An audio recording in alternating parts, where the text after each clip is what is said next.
예, 북한이 그젯밤 대규모 열병식을 진행했죠. 그중에 나온 여러 가지 무기 중에 신무기 중에 주인공은 샛별 이따 무기 소개를 해드리겠습니다. 그다음에 김정은 국무위원장이 육성 연설 대신에 눈물을 흘렸는데 그 장면도 이따가 소개를 해드리도록 하겠습니다. 먼저 영상부터 보시겠습니다.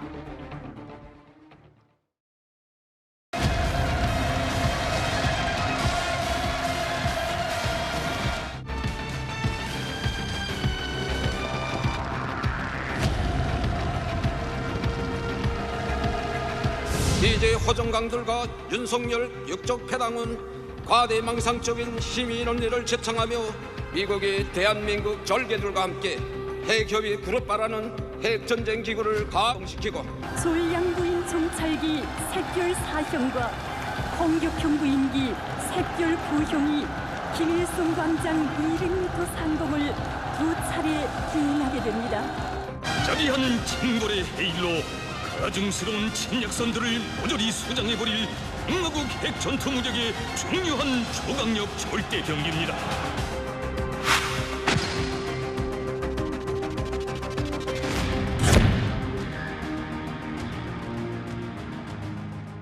예, 국방 전문가인 이희루 자주국방 네트워크 사무국장과 함께 짚어보도록 하겠습니다.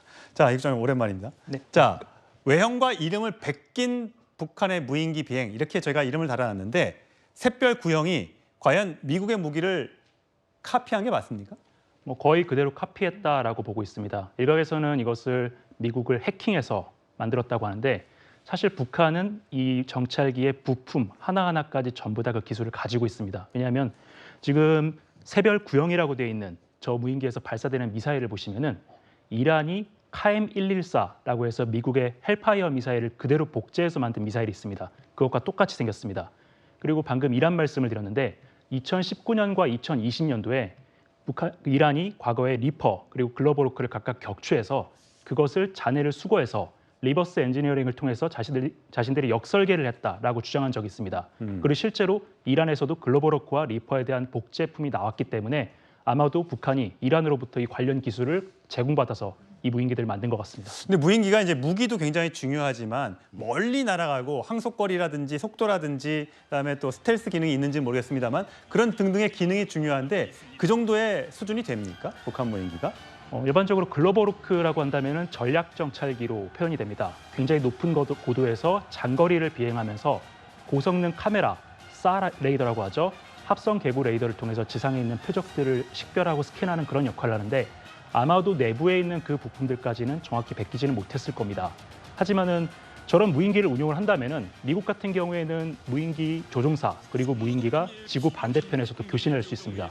위성 안테나가 있기 때문인데 저 무인기를 보면은 동체 윗부분에 불룩 튀어나온 부분 원래 오리지널 기체들은 저 안에 위성 안테나가 달려 있습니다.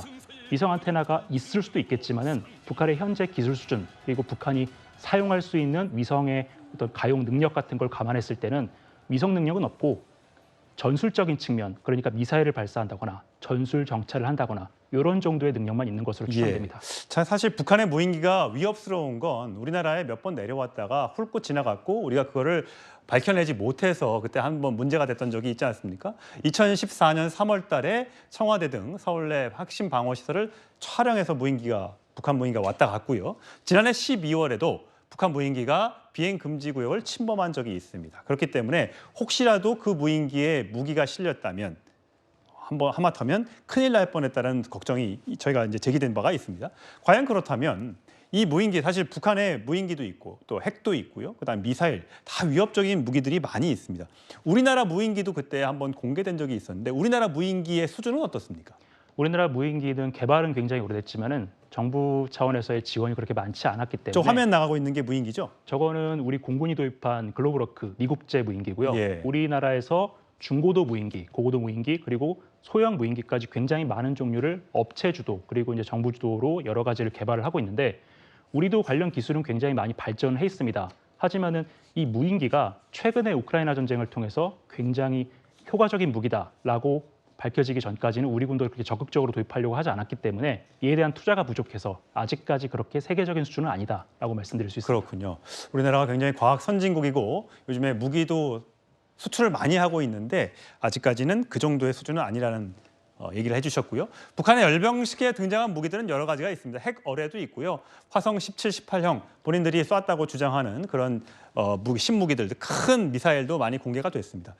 과연 이제 궁금한 거는 이런 무기들은 그동안 영상을 통해서 많이 봤는데 과연 우리나라와 당연히 북한과의 전쟁이 다시는 있어서는 안 됩니다만 여러 가지 그동안의 정전 70년 이후에 한국과 북한의 국방력은 얼마나 변화했을지를 보여주는 그 영상들이 있습니다. 그 자료들이 국방백서 2022년도 걸 자료를 보면서 좀 설명을 해주세요. 우리 지금 보면 병력은 128만 명 대 50만 명. 지금 50만 명도 우리가 저출산 문제로 붕괴됐다는 뉴스도 제가 본 적이 있는데 이것만 놓고 보면 재래식 무기는 북한이 앞선다 이렇게 볼 수 있는 겁니까?